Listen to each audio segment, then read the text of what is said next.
तो test number 4, check the first one. Question number first, बहुत सारे लोगों ने सही किया है लेकिन कुछ लोगों ने गलत किया है। मतलब इस क्वेश्चन को सही करने वाले लोग ज्यादा हैं। कह रहा है कि in a photo electric equation H nu is equal to H nu naught plus half M we square. तो ये जो ऑफ आइंस्टाइन ये जो इक्वेशन है, which classical lies followed. First option है कंजर्वेशन ऑफ मोमेंटम, सेकंड है conservation of energy और third है conservation of charge, conservation of mass 4। तो क्या सही होगा? कंजर्वेशन ऑफ एनर्जी, क्योंकि एच न्यू जो है ना वो एनर्जी का टर्म है। सेक्शन ए है आपका और सेक्शन ए का क्वेश्चन नंबर फर्स्ट है। एच न्यू जो है ये आपकी एनर्जी है। एक तरीके से देखा जाए तो ये इंसिडेंट फोटोन की एनर्जी है। इंसिडेंट एनर्जी कह दो या इंसिडेंट फोटोन की एनर्जी कह दो। इसका कुछ पार्ट खर्च होता है वर्क फंक्शन में, फाई नॉट, बाकी का बचा हुआ किसमें? काइनेटिक एनर्जी में। तो h nu is equal to phi naught plus का के। और यहाँ पर आपके सामने जो क्वेश्चन में इक्वेशन है वो एच न्यू नॉट है, लिख सकते हैं ऐसा वर्क फंक्शन को। और kinetic energy half M we square लिखा जा सकता है। तो एक्चुअली वो कंजर्वेशन लॉ ऑफ एनर्जी है। ठीक है, तो फर्स्ट का सेकेंड ऑप्शन होगा, option number second. Second question देखिए, पेपर पैटर्न सीबीएसई था ये वाला। अब जो कमिंग संडे होगा वो आईएससी, फिर नेक्स्ट यूपी, इस तरीके से सीक्वेंस चल रहा है। Second question, the work function of a photoelectric material 3.3 electron volt. Work function 3.3 electron volt given है। The threshold frequency will be equal to, threshold frequency पूछा गया है। तो क्वेश्चन नंबर सेकेंड के पहले ऑप्शन में, फर्स्ट ऑप्शन में 8 into 10 की पावर 14 हर्ट्ज लिखा है। सेकेंड ऑप्शन है वहां पर 5 इंटू 10 की पावर 36 हर्ट्ज लिखा है। और थर्ड में है 8 into 10 to the power 10 hertz लिखा है। और लास्ट है आपका 4 into 10 to the power 11 hertz लिखा है। तो यहां पर ऑप्शन इस तरीके से है कि हम इस क्वेश्चन को सॉल्व भी नहीं करेंगे, हम सही पे टिक लगा देंगे। क्यों सही पे टिक लगा देंगे? क्योंकि जनरल इंफॉर्मेशन सभी बच्चों को पता है कि लाइट को लेकर के जो वेवलेंथ की रेंज है 4000 एंगस्ट्रॉम से लेकर के एवरेज वैल्यू कितनी होती है? 7000 एंगस्ट्रॉम। यानी ये आपका मिनिमम वेवलेंथ है लाइट का और ये आपका मैक्सिमम वेवलेंथ है। इससे ज्यादा वेवलेंथ है तो वो लाइट नहीं है और इससे कम वेवलेंथ है तो वो लाइट नहीं है। ऐसे ही फ्रीक्वेंसी का भी रेंज आपको पता है। कहां पर आप पढ़ते हो जनरली, तो ये सब ऑप्टिक्स में आप पढ़ते हो, लेकिन जनरल बातें हैं। फ्रीक्वेंसी का रेंज क्या होता है? 4.2 10 टू दी पावर 14 हर्ट्ज से लेकर के 7.5 10 टू दी पावर 14 हर्ट्ज, ये होता है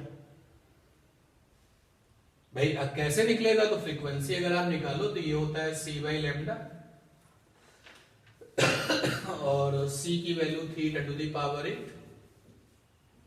जब हम लैम्डा की मिनिमम वैल्यू लिखेंगे 4000 एंगस्ट्रॉम, तो एंगस्ट्रॉम से आप बना डालिए मीटर, तो ये निकल के आएगा 7.5 10 टू दी पावर 14 हर्ट्ज। जब आप लैम्डा की मिनिमम वैल्यू लिखेंगे तो फ्रीक्वेंसी का क्या मिलेगा? मैक्सिमम। और फिर इसी फार्मूले में आप सॉल्व करके देख लेना कि ये आता है कि नहीं आता है। सॉल्व करने पर यही आएगा। और जब हम फिर से फॉर्मूला लगाएंगे c बाई लैम्डा, तो c 3 टू दी पावर 8 और लैम्डा की जब ये मिनिमम वैल्यू लिखेंगे, मैक्सिमम वैल्यू जब लिखेंगे 7000 एंगस्ट्रॉम माइनस करेंगे 10। जब आप इसको सॉल्व करोगे तो ऐसे 4.22 10 टू दी पावर 14 हट जाएगा। तो जब लैम्डा की आप मैक्सिमम वैल्यू लिखोगे तो फ्रीक्वेंसी की क्या मिलेगी? और मैंने कहा ना कि ये वेवलेंथ की एवरेज वैल्यू है, यानी 4000 से थोड़ा बहुत कम हो तो वो उसी में काउंट होता है। और सबसे इंपॉर्टेंट बात हमारे लिए ये है कि 10 की पावर में अगर हम देखें तो 10 की पावर 14 हर्ट्ज दिख रहा है यहां पर, केवल किस ऑप्शन में? First option. यानी बिना किसी कैलकुलेशन के हम यहां पर फर्स्ट ऑप्शन पे टिक लगा देंगे। और अगर आप कैलकुलेट करेंगे, क्योंकि क्वेश्चन में वर्ग फंक्शन दिया गया है और आपसे थ्रेशोल्ड फ्रीक्वेंसी पूछा है, तो वर्ग फंक्शन को आप फाई से लिखते हैं, कहीं कहीं पर फाई नॉट से लिखते हैं, कहीं कहीं पर डब्ल्यू डब्ल्यू नॉट से लिखते हैं, और थ्रेशोल्ड के टर्म में होता है एच न्यू नॉट। तो वर्ग फंक्शन आपका गिवन है 3.3 इलेक्ट्रॉन वोल्ट और एच न्यू नॉट, तो यहां से न्यू नॉट निकालेंगे। अब कैलकुलेशन करना पड़ेगा तो एसआई में जाना पड़ेगा। क्यों जाना पड़ेगा? क्योंकि प्लांक कांस्टेंट की वैल्यू हमें किस में याद है? एसआई में। तो फिर एनर्जी, वर्ग फंक्शन एक तरीके की एनर्जी होती है, तो शुड बी इन एसआई, तो आप उसको इलेक्ट्रॉन वोल्ट से जूल बना लो, तो ये आ जाएगा 1.6 10⁻⁻19 और ये जूल हो गया। और h की वैल्यू है 6.6 10⁻⁻34। तो कैलकुलेशन में भी देखो कितना ध्यान रखा गया, सिंपल कैलकुलेशन था, 32 जा और 28 जा। सॉल्व करेंगे तो आपको फर्स्ट ऑप्शन मिलेगा। ठीक है, कितने लोगों का ये गलत हुआ है बताएं भाई? जनरल क्वेश्चन था लेकिन कितने लोगों का गलत हुआ है? वैसे इस क्वेश्चन की सेटिंग इस तरीके की थी कि बिना किसी कैलकुलेशन के भी आप इस क्वेश्चन को टिक लगा सकते थे। ठीक है, या क्वेश्चन नंबर देखिए आपका है 3। Photo electric effect was discovered by, दो लोगों के नाम में कंपटीशन होता है, हर्ज और हालवास। तो यहाँ पर जो है केवल और फर्स्ट ऑप्शन में हालवास है, सेकंड में आइंस्टाइन है, थर्ड में प्लांक है और फोर्थ में बोर है। तो आपको पता है कि हर्ज होता, हालवास होता तो फिर प्रॉब्लम होती। तो यहाँ पर केवल एक ऑप्शन पे टिक लगाना है, तो थर्ड का फर्स्ट ऑप्शन होगा। क्वेश्चन नंबर फर्स्ट में कौन सा ऑप्शन आया था? ऑप्शन आया था सेकेंड। क्वेश्चन नंबर सेकेंड में कौन सा ऑप्शन गया था? फर्स्ट।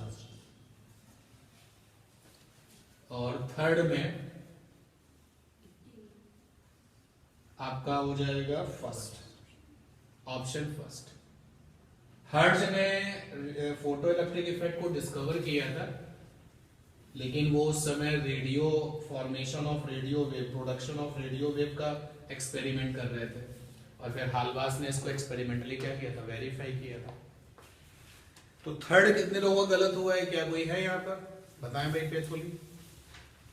हाँ, कॉपी में है कुछ गलतियां, ज्यादा नहीं है लेकिन मैंने देखी है। खुद बताए ना कि यहाँ गलत हुआ है, कॉपी अब आपके पास है। यहां पर प्रेजेंट किसी का थर्ड क्वेश्चन गलत नहीं हुआ है। अच्छा, अभी कितनी कॉपीज हैं यहाँ पर जो रह गई हैं? ओनली 2 आर देयर, और 4 copies from the online candidates थी। हो सकता है ऑनलाइन में किसी ने गलत किया हो सकता है। चलिए फोर्थ नंबर पे देखिए, photo electric effect was explained bye, इसी के लिए तो आइंस्टाइन को नोबेल प्राइज दिया गया था। तो options are given, Newton, Einstein, Planck and Bohr. तो किस पे टिक लगेगा भाई? Option second. इसी काम के लिए आइंस्टाइन को awarded by the Nobel prize था, क्योंकि फोटो इलेक्ट्रिक इफेक्ट को एक्सप्लेन किया था उन्होंने। लॉस देने का काम किसी और ने किया है, डिस्कवरी किसी और ने करी है, एक्सप्लेनेशन किसी और ने की है। ठीक है, तो इसमें भी मुझे एक कॉपी में न्यूटन पे दिखाई दिया कि एक कॉपी में न्यूटन पे टिक लगा था। अब वो सब ऑफलाइन में, ऑनलाइन में सबकी मिला के कॉपी मैंने चेक की है, किसमें था ये याद नहीं, लेकिन कुछ लोगों ने न्यूटन टिक लगाया है। तो थर्ड और फोर्थ, यहां तो किसी का गलत नहीं हुआ ऑफलाइन में। ठीक है, क्वेश्चन नंबर 5। बहुत सारे बच्चों ने 5th में या तो डी ऑप्शन लगाया है या फिर जो है बी लगाया है। क्वेश्चन सुन लीजिए, a surface eject electron when illuminated by the blue light but none when the green light, then the photo emission is possible by the light of which of the following colors? Which of the following colors? तो options are given, violet, red, yellow, infrared। यार infrared तो होगा ही नहीं, क्योंकि infrared कोई light थोड़ी ना। Question में क्लियरली लिखा कि फोटो इमिशन किस कलर की लाइट से होगा, जो मैं ऑप्शंस में दे रहा हूं। आप में से जिन लोगों ने इंफ्रारेड पे टिक लगाया है, क्वेश्चन को तो पढ़ लेते। क्वेश्चन कह रहा है कि जो मैं ऑप्शंस दे रहा हूं, इन ऑप्शन में से किस कलर की लाइट से फोटो इलेक्ट्रिक होगा? लाइट के कलर की बात हो रही है। पहले ऑप्शन में वायलेट लाइट का कलर है, सेकेंड ऑप्शन में रेड लाइट का कलर है, और थर्ड ऑप्शन में येलो लाइट का कलर है। लेकिन फोर्थ ऑप्शन में इंफ्रारेड कोई लाइट का कलर थोड़ी ना, इंफ्रारेड तो एक अलग तरीके का रेडिएशन है, तो फोर्थ तो किसी एंगल से होगा नहीं। अब क्वेश्चन में लिखा है कि ब्लू लाइट डालते हैं तो निकलता है इलेक्ट्रॉन, लेकिन ग्रीन से नहीं निकलता। तो क्वेश्चन नंबर है 5 आपका ये फोटो सेंसिटिव मटेरियल हो गया। सेंसिटिव मटेरियल, आपने क्वेश्चन के अकॉर्डिंग इस पर जब लाइट डाली है, ब्लू लाइट डाली है तो इलेक्ट्रॉन निकला है, ऐसा क्वेश्चन ने कह रहा है। ग्रीन के डालने से नहीं निकलता, लिखो यहां पर विबग्यो, यहां पे इलेक्ट्रॉन निकलता है, ब्लू पर निकलता है, ग्रीन पर नहीं निकलता। और ये लैम्डा का कैसा ऑर्डर है? इंक्रीजिंग, ग्रीन से नहीं निकलता है। यानी ब्लू का मतलब क्या हो गया? Violet, Indigo, blue. 4000 500 और ये कितना हो जाएगा? 5000। यानी इस एंगस्ट्रॉम पर लाइट जो है वेवलेंथ, इस एंगस्ट्रॉम पर इलेक्ट्रॉन निकलता है, तो आगे की वेवलेंथ पर क्या निकलेगा? नहीं, थ्रेशोल्ड याद है ना, आपका जो लैम्डा है वो less than or is equal to lambda naught होना चाहिए। यानी कि गिरने वाली लाइट का जो वेवलेंथ है वो थ्रेशोल्ड से क्या होना चाहिए? कम होना चाहिए। तो यार इस पर तो इलेक्ट्रॉन निकल रहा है, तो इससे ज्यादा पर तो निकलेगा नहीं। यानी कि ग्रीन नहीं होगा, येलो भी नहीं होगा, ऑरेंज भी नहीं होगा, रेड भी नहीं होगा, इससे कम पर जो है इलेक्ट्रॉन निकलेगा। तो ऑप्शंस में देखें तो पहला वाला क्या है? वायलेट, हाँ निकलेगा। और इंडिगो अगर होता तो उस पर भी निकलेगा। सेकेंड ऑप्शन रेड है, नहीं निकलेगा, और येलो पर भी नहीं निकलेगा। तो कौन सा ऑप्शन होगा? Option first. ठीक है, क्वेश्चन क्लियर है ना? थ्रेशोल्ड वेवलेंथ यानी कि वो मैक्सिमम है, उससे कम पर तो सक्सेस मिलेगी, उस पर सक्सेस मिलेगी, बट उससे ज्यादा पर आपको सक्सेस नहीं मिलेगी। फोर्थ ऑप्शन तो किसी एंगल से नहीं था। चलिए चेक था क्वेश्चन नंबर 6। क्वेश्चन नंबर 6 को चेक करो भाई, पढ़ो क्या है। क्या है 6 number question? The radius of A hydrogen atom in the ground state. Ground state का मतलब होता है n बराबर 1 इज 5.3 10 की power -11 metre. If this atom collides with an electron, then its value becomes 21.2 10 की power -11 metre. The value of principal quantum number will be radius 5.3 10 की power -11 थी, और रीजन कुछ भी हो, लेकिन अब वो हो चुकी है 21.2 10 की पावर -11 हो चुकी है। ये जो है वो ग्राउंड स्टेट में है।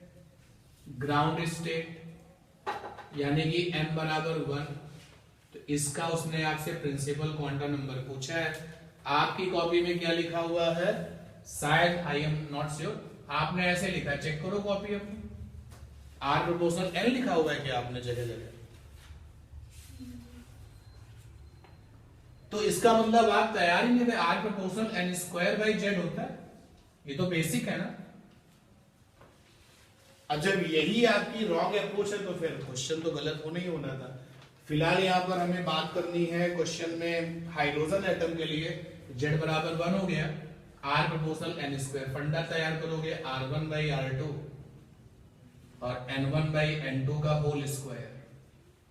पहले क्या रेडियस थी? 5.3 10 की पावर -11।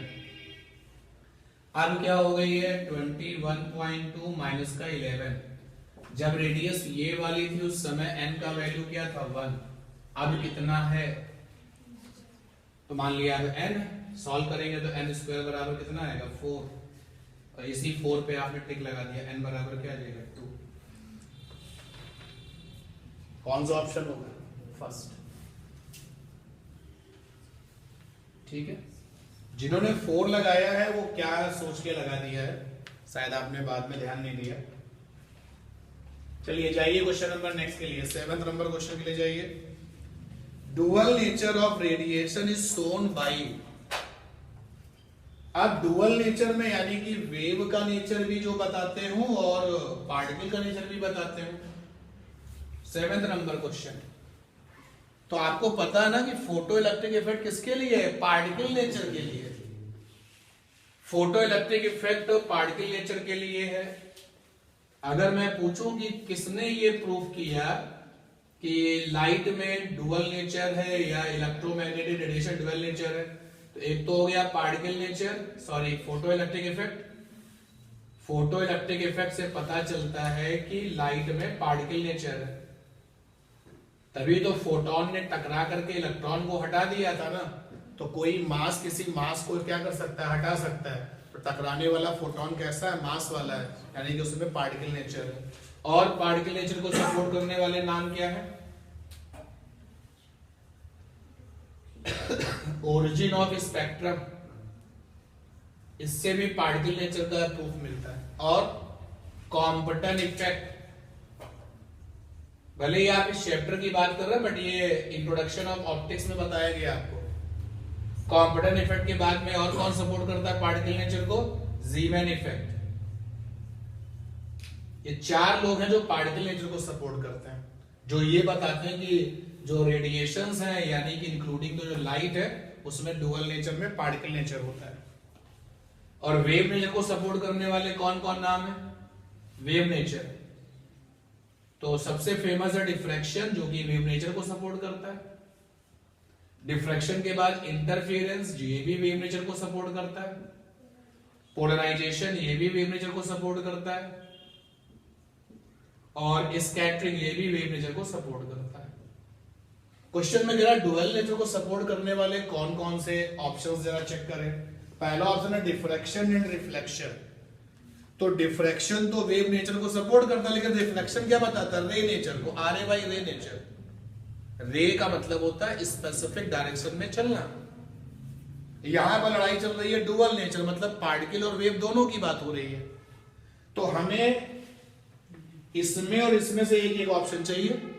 आप जरा चेक करेंगे। सेकेंड ऑप्शन है रिफ्रैक्शन एंड डिफ्रैक्शन, और थर्ड है फोटो इलेक्ट्रिक इफेक्ट, और डी है आपका photo electric effect and diffraction. तो किस पे टिक लगेगा? डी पर होगा। बोलो। ज्यादातर लोगों ने सी ऑप्शन पे टिक लगाया, और सी ऑप्शन पे टिक लगाने का सीधा मतलब है कि आप इस चैप्टर को पढ़ के नहीं आए। जब इस चैप्टर की स्टार्टिंग इसी बात से होती है कि फोटो इलेक्ट्रिक इफेक्ट ने क्या बताया, लाइट का कौन सा नेचर वेरीफाई किया, पार्टिकल नेचर, तो आप दोनों के लिए उसको टिक लगा रहे हैं। आप क्लियर है? चलिए go for next question. Number है आपका 8। कैलकुलेटिव था। कभी कभी ऑब्जेक्टिव में मिलना होता है 1 मार्क, लेकिन कैलकुलेशन भी करना पड़ता है। The work function on a metal of a metal is 1 electron volt. On making the light of wavelength 3000 angstrom incident on this metal, the velocity of photoelectrons emitted from the metal in meter per second will be. Options are given 10 की power 2, 10, 10 की power 6 and 10 की power 4। तो work function दे रखा है, जिस light को आप गिरा रहे हैं उसका वेवलेंथ दे रखा है, काइनेटिक एनर्जी की बात हो रही है। तो फार्मूला लगाया hc by lambda is equal to work function, और प्लस का काइनेटिक एनर्जी नहीं पूछ रहा है, स्पीड पूछ रहा है, हाफ mv स्क्वायर। अब hc यहाँ पे किसमें हो गया? 12400। देखो ध्यान से, थोड़ा सा स्मार्ट बनो। सच्चाई ये है कि hc की वैल्यू क्या होती है? 12375। थोड़ा स्मार्टनेस दिखाया करो। 12400 से चीजें आपके थोड़ा सा इजी हो जाती है। Electron volt. तो लैम्डा जो है आपका एंगस्ट्रॉम में कितना लैम्डा है? 4000। 3000 है क्या? यस 3000। और ऐसा करने पर इलेक्ट्रॉन वोल्ट में आंसर आता है। फाई नॉट दे रखा है 1 इलेक्ट्रॉन वोल्ट और हाफ mv स्क्वायर। ये सॉल्व किया 1 2 1 2। देखो आसानी से सॉल्व हो रहा है। और 3 4 जा 12, 3 1 जा 3, अप्रोक्सीमेटली 4.1 आ गया, बोलो। और ये माइनस का 1 इलेक्ट्रॉन वोल्ट, तो हाफ mv², ये कितना आ गया, लगभग ये 3 इलेक्ट्रॉन वोल्ट आ गया, 3.1 आएगा, क्योंकि ये ऑब्जेक्टिव है इसलिए हम अप्रोक्सीमेशन ले सकते हैं। अब v निकालने के लिए मुझे इलेक्ट्रॉन का मास लेना पड़ेगा, जो किसमें है, SI में है। तो यार इलेक्ट्रॉन वोल्ट तो एनर्जी की यूनिट है, लेकिन जूल में चाहिए होगा, इसको जूल बनाया 3 इंटू 1.6 इंटू 10⁻⁻19, और ये जो अपॉन का 2 है यहाँ जाने दिया, और नीचे मास कितना हो गया, 9.131। देखिए इस 2 को मैंने उधर जाने दिया है, साथ में ये 2, नीचे m, मास ऑफ इलेक्ट्रॉन, और यहां पर v²। अब देखिए जिनको वो ऑर्डर पता है उनकी बल्ले बल्ले है, यहां पर 10 की पावर में चीजों को निकालना। All the options are given in power of 10। तो जो लोग ऑर्डर जानते हैं, ऑर्डर के रूल जानते हैं, उनके लिए मुश्किल नहीं है। जरा देखें ये कितना बनेगा, 16 3 जा, और 16 2 जा 32, और 32 3 जा करीब 9 पॉइंट समथिंग आएगा, कट गया, कट रहा है ना, अप्रोक्सीमेशन में कट रहा है। 31 और 19 का जरा डिफरेंस बोलो कितना हो जाएगा, 12 आ जाएगा। v² = 10 की पावर 12, अप्रोक्सीमेशन चल रहा है, तो v = कितना, 10 की पावर 6। और यहीं पर अगर आप आइडियल वे में सॉल्व कर रहे हैं तो इस बात का भी ध्यान रखें कि this one is a objective question and we all are going for the options ना, थोड़ा बहुत कैलकुलेशंस में अप्रोक्सीमेशन चलता है। ऊपर जो मुझे मिल रहा है वो 9 पॉइंट समथिंग मिल रहा है, और नीचे का 9.1 है, कट के खत्म कर देगा।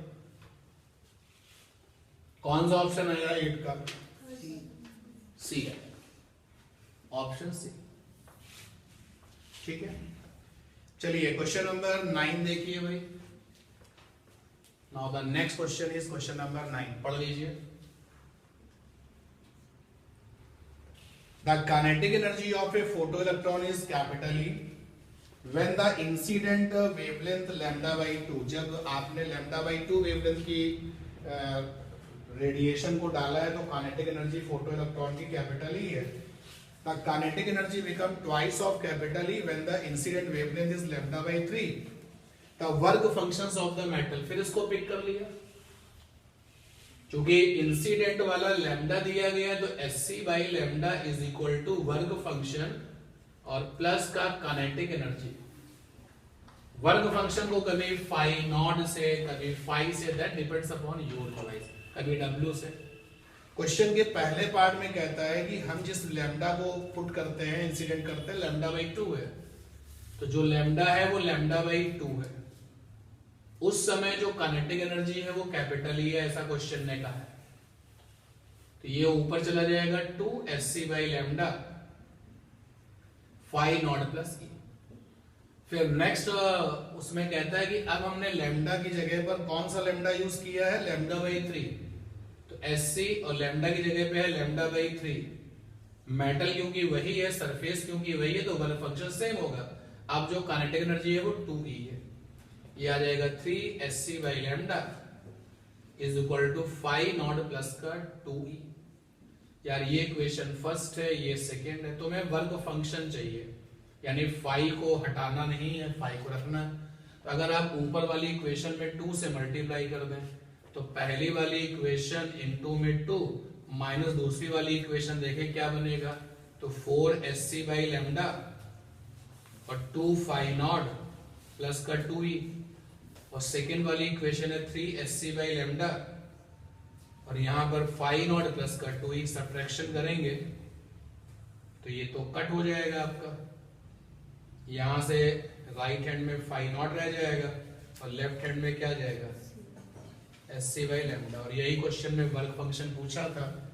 ऑप्शन जब आप देखेंगे तो कौन सा ऑप्शन आएगा, फर्स्ट ऑप्शन आएगा, option first is correct. First option था Sc/λ, सेकंड था 2 Sc/λ, थर्ड है 3 बाई लैम्डा, लास्ट था SC/3 लैम्डा। तो सॉल्व करने पर फर्स्ट मिल रहा है।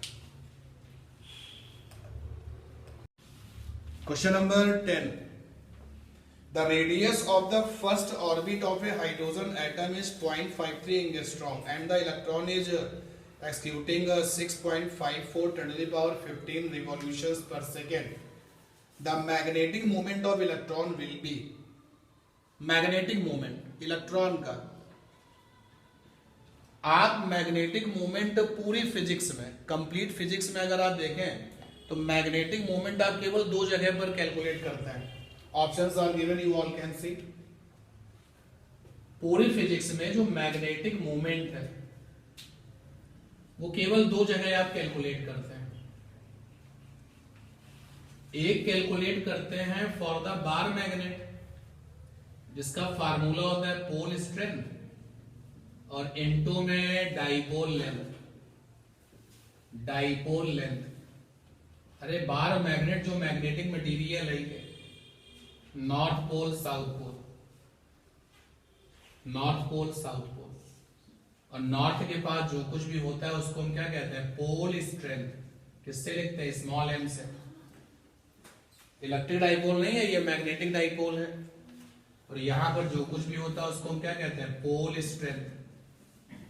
और इसको हम लोग लिखते हैं स्मॉल m से। ये प्लस होता है और ये माइनस होता है, और दोनों के जो बीच का डिस्टेंस होता है 2l, that is the dipole length. एक तो तुम magnetic moment for the bar magnet निकालते हो, और एक तुम मैग्नेटिक मोमेंट निकालते हो करंट कैरिंग कॉइल के लिए।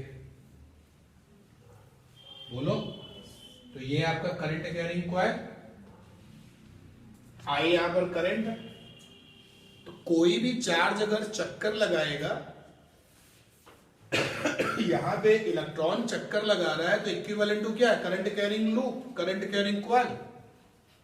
कॉइल कहना गलत होगा क्योंकि इलेक्ट्रॉन एक ही ऑर्बिट में चक्कर लगाएगा, तो इलेक्ट्रॉन का किसी ऑर्बिट में चक्कर लगाना is equivalent to current carrying loop. तो n तो वहां पर 1 हो गया। अब I कैसे निकलता है, देखिए क्वेश्चन कहां का कहां से कनेक्ट हो रहा है। इलेक्ट्रिसिटी में मैंने आपको बताया है कि अगर चार्ज चक्कर लगाए, अगर Q charge is in UCM uniform circular motion, तो करंट निकालने का तरीका है Q by capital T। Q यहां पे चार्ज है, कैपिटल T चक्कर का समय है, Q इंटू F माने फ्रीक्वेंसी चक्कर पर second, Q omega by 2 pi, omega तुम्हारे चक्कर लगाने वाले की एंगुलर स्पीड है, और एक है QV upon 2 pi R for radius. Now you can see कि इलेक्ट्रॉन चक्कर लगा रहा है और 6.54 10 की पावर 15 रिवॉल्यूशन पर सेकेंड, यानी फ्रीक्वेंसी दी गई है। आई की जगह पर मैं क्या लिखूंगा, Q इंटू F, और जिस ऑर्बिट में चक्कर लगा रहा है उसका पाई R स्क्वायर। Q माने चक्कर लगाने वाले का चार्ज, दैट इज इलेक्ट्रॉन। तो ये हो गया 1.6 माइनस का 19। F माने फ्रीक्वेंसी चक्कर पर second, that is 6.54 10 to the power 15 पर सेकेंड है। यहीं पे पर मिनट होता तो पर सेकेंड बनाना पड़ता, क्योंकि फ्रीक्वेंसी ऑलवेज पर सेकेंड है। Pi for 3.14, you are looking for the objective problem ना, तो पाई की जगह पे 3 लिखो, कोई प्रॉब्लम नहीं है, ऑप्शन ढूंढने में कोई प्रॉब्लम नहीं आएगी। 3.14 से प्रोडक्ट क्या हो जाएगा, थोड़ा सा मुश्किल कर लोगे। और R फॉर रेडियस, तो क्वेश्चन में जिस रेडियस में वो चक्कर लगा रहा दैट इज 0.53 एंगस्ट्रॉम, तो 0.53 10 की पावर माइनस 10 का स्क्वायर। तो जब आप इसको सॉल्व करोगे, तो मैंने सॉल्व करके रखा हुआ है, या ये कह लो कि मैं आपकी कॉपी चेक कर चुका हूं, तो मुझे अब पता है कि किस क्वेश्चन का क्या आंसर आ रहा है। सॉल्व करने पर फर्स्ट ऑप्शन आएगा, एम्पियर मीटर स्क्वायर। तो 10th में फर्स्ट ऑप्शन आएगा। एक क्वेश्चन इसी में बहुत इंपॉर्टेंट और है, जो अचानक से आपके सामने आता, आप कनेक्ट ही नहीं कर पाते हो। मैग्नेटिक डाइपोल मोमेंट का unit, SI unit of magnetic dipole moment, magnetic dipole moment क्या है, एम्पियर मीटर स्क्वायर। यहां से आप कनेक्ट कर लो, यहां से करोगे ना, इधर से पोल स्ट्रेंथ डाइपोल लेंथ तो बड़ी मुश्किल होगी तुमको, बट देखो यहां से बहुत आसानी से आ गया। I for ampere, A for metre square. ये भी बड़ा फेमस क्वेश्चन है, यूनिट पूछा जाने का। हो गया 10। Now check the question number 11। Question number 11 बड़ा सरप्राइजिंग हुआ कि 11th के सी ऑप्शन पे बहुत सारे लोगों ने टिक लगाया है। क्यों लगाया है पता नहीं। The radius of the first orbit of the hydrogen atom is 0.53 angstrom. The radius of the fourth orbit. Hydrogen की बात है, रेडियस की बात हो रही है, नंबर की बात हो रही है। फंडा क्या है? R proportional n square by Z. Hydrogen atom में z बराबर 1 हो गया। R proportional n square first versus fourth. तो यहां से फंडा लगेगा R1 by R2 N1 by N2 का होल स्क्वायर। तो जो फर्स्ट की रेडियस है वो 0.53 है, तो लीजिए R1 की जगह पे 0.53, R2 की जगह पर R डैश, और फर्स्ट वाले का N1 1 है और नेक्स्ट का कितना है 4 है, होल स्क्वायर।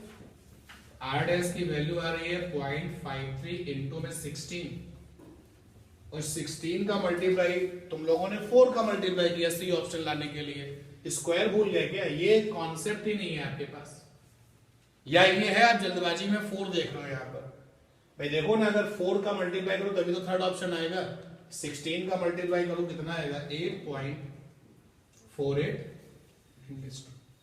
कौन सा ऑप्शन? क्वेश्चन नंबर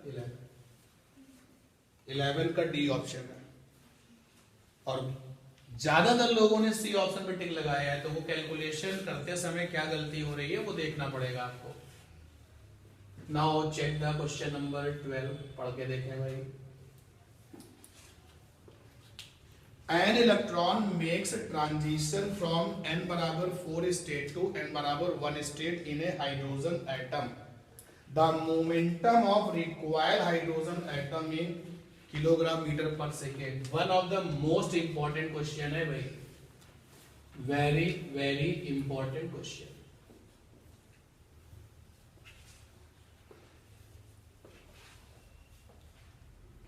इलेक्ट्रॉन ने जो ये काम किया उससे क्या निकला? n बराबर 4 से n बराबर 1 ये जो ट्रांजिशन किया इससे क्या निकला? इससे क्या निकला? फोटोन निकला। जैसे बंदूक से गोली निकली तो बंदूक पीछे जाती है, रिकॉइल का मतलब ये है। ऐसे ही एटम में जो इलेक्ट्रॉन है उसने ट्रांजिशन किया तो फोटोन निकला, तो ये जो एटम है वो क्या हुआ? पीछे गया। उसी से रिकॉइल को कनेक्ट करो। बंदूक से गोली निकलती, झटके से बंदूक पीछे जाती है, रिकॉइल ऑफ गन का केस। सिमिलरली एटम को बंदूक समझ लो, उससे जो फोटोन निकला वो गोली है, तो जो बंदूक है, जो गन है, वो क्या हो गया? एटम, वो पीछे जाएगा। तो आप कंजर्वेशन लॉ ऑफ मोमेंटम लगाते हो ना यहाँ पर, तो देखिएगा गन वाले कॉन्सेप्ट से चलो। गन में जो आपकी बुलेट है, अभी जब फायर नहीं किया गया है तो मोमेंटम कितना है? 0। तो ऐसे ही आपका एटम है, अभी इससे फोटोन नहीं निकला है तो मोमेंटम कितना है? 0। अब गन से बुलेट निकली तो बुलेट का मोमेंटम, तो यहां पर एटम से फोटोन निकला तो फोटोन का मोमेंटम, और प्लस जब गन से बुलेट निकलेगी तो आपकी गन पीछे जाएगी, और प्लस गन का मोमेंटम, तो यहां पर प्लस एटम का मोमेंटम। ठीक है, रिकनेक्ट करना है चीजों को। उस कॉन्सेप्ट रिकॉइल का केस कहां पढ़ते थे? यही तो पढ़ते थे बुलेट और गन वाले केस में। तो दे देखिए P फोटोन का प्लस P एटम का। पहले जब कुछ नहीं हो रहा था तो क्या था? 0। यहां से आप देखिए P एटम का इज इक्वल टू क्या गया? माइनस का P फोटोन।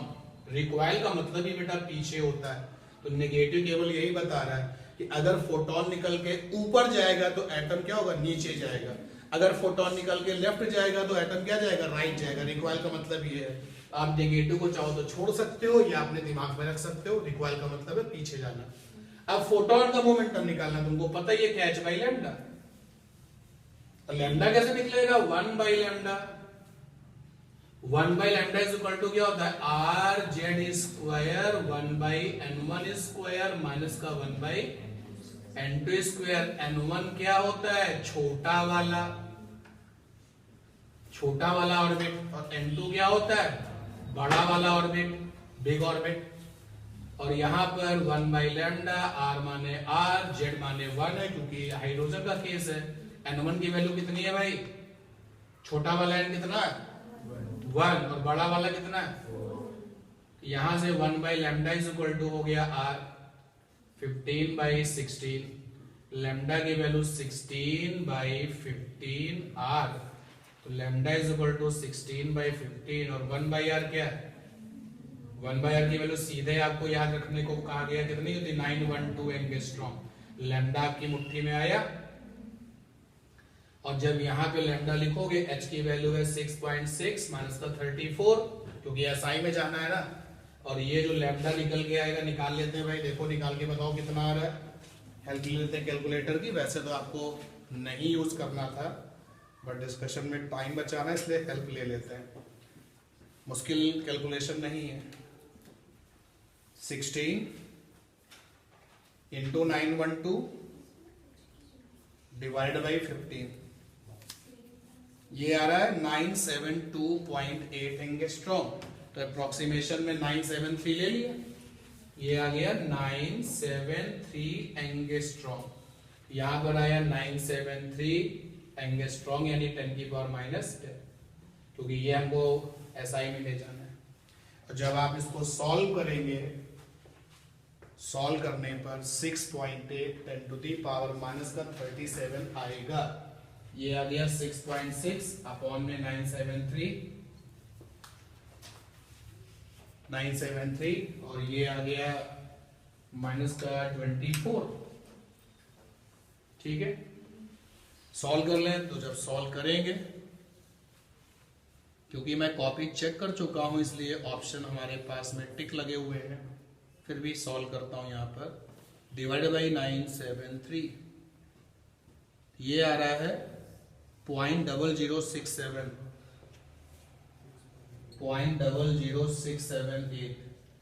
माइनस का 24 और जब इसको यहां से वहां ले जाओगे तो ये आ जाएगा 6.78 10 टू दी पावर माइनस का 27 असाइनमेंट। ठीक है 1 से लेकर के 12 तक सभी क्वेश्चन अच्छे होते हैं सभी अच्छे हैं और सभी आपके जो है यूजफुल होते हैं सब अंडर द सिलेबस होते हैं। उसमें से सबसे बेस्ट आपका ये है याद रखो इस चीज को कि इस एटम के चैप्टर में जो रिक्वायल वाला केस है वो बहुत इंपॉर्टेंट है। अब नेक्स्ट टाइम जब ये क्वेश्चन आ जाए तो सीधे तुम हिट कर सकते हो P atom is equal to minus का पी फोटो डायरेक्टली हिट कर सकते हो। ठीक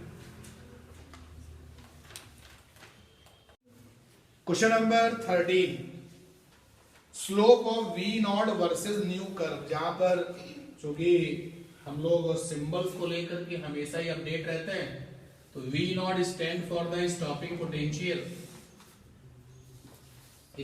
पोटेंशियल और न्यू जो है वो stand for the frequency of radiation. इसका जो स्लोप है वो हमेशा से क्या है h बाई ई है। ग्राफ कैसा होता है ग्राफ ऐसा होता है। एक किसी कॉपी में मार्क्स मैंने पूरे दिए हैं लेकिन उसके ग्राफ में ये रिप्रेजेंटेशन गलत था। देखो अपनी अपनी कॉपी चेक करो कौन है वो कैंडिडेट। ये देखो इनकी कॉपी में। अब यहां पर आप सब सही कर रहे हो ये गड़बड़ कर रहे हो तो इसका मतलब है नोट्स केवल देख करके पढ़ना नहीं है देख करके उसको रफ कॉपी में भी ले जाना पड़ेगा। तो यहां पर हमने स्टॉपिंग पोटेंशियल लिया यहां पर फ्रीक्वेंसी लिया ग्राफ कुछ ऐसा बनता है। जो स्लोप होता है इसका वो कांस्टेंट होता है h बाई ई और ये जो इंटरसेप्ट है वो क्या होता है फाई बाई ई। फाई यहां पर वर्क फंक्शन है या फाई नॉट जो भी लिखना चाहो। ये स्टॉपिंग पोटेंशियल की कहानी है ग्राफ को लेकर के। बाकी स्टॉपिंग पोटेंशियल किस पर डिपेंड करता है इंसिडेंट लाइट की फ्रीक्वेंसी पे डिपेंड करता है।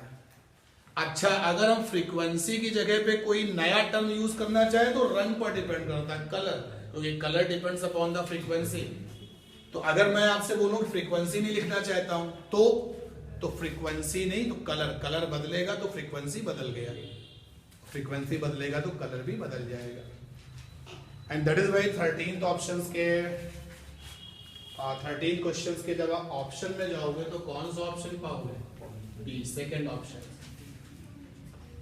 ठीक है, एच बाई। ये क्वेश्चन अगर गलत किया है तो फिर सही बात नहीं है किसी भी तरीके से।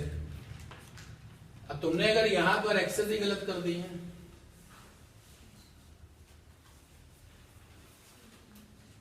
तो that depends upon the teacher कि वो क्या करे आपके साथ।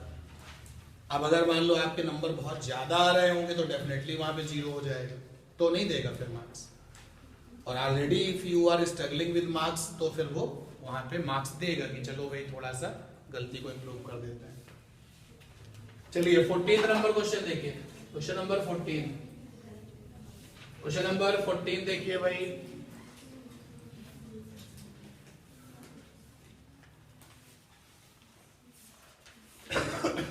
A monochromatic source of light operating at 200 watt, W माने watt, emits 4 10 की power 20 photon per second. Find the wavelength. कितना बढ़िया क्वेश्चन है कि आप जब इस चैप्टर में एंट्री करते हैं तो बहुत स्टार्टिंग में ही number of photons per second का फार्मूला पढ़ते हैं। क्या होता है? n by t is equal to I into a into lambda upon sc और p into lambda upon sc। Question में p फॉर पावर है, n by t भी है, lambda पूछा गया है। n by t कितना है क्वेश्चन में? 4 into 10 की पावर 20। पावर कितना है? 200 वॉट। सब एसआई में चल रहा है, लैम्डा चाहिए।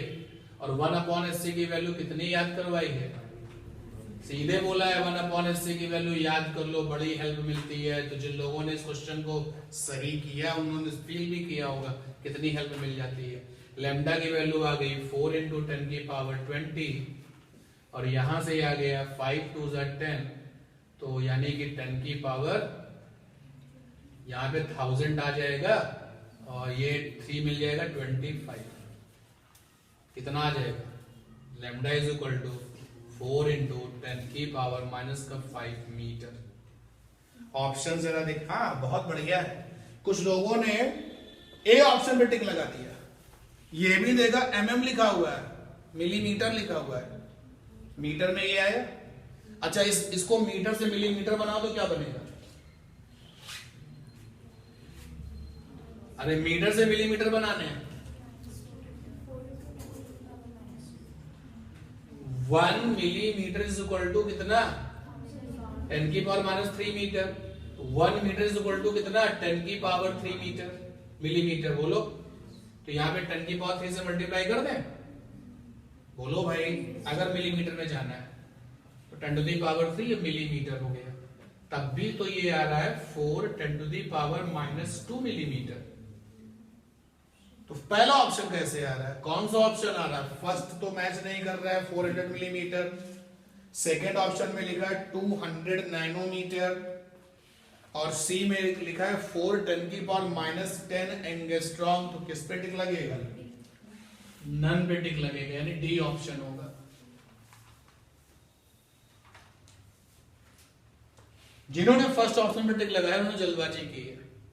अरे ये पता है ना, तो 1 मीटर में 10 की पावर 3 मिलीमीटर होंगे, करोगे तो -2 आएगा, 0.04 मिलीमीटर आएगा। 14 question number 15।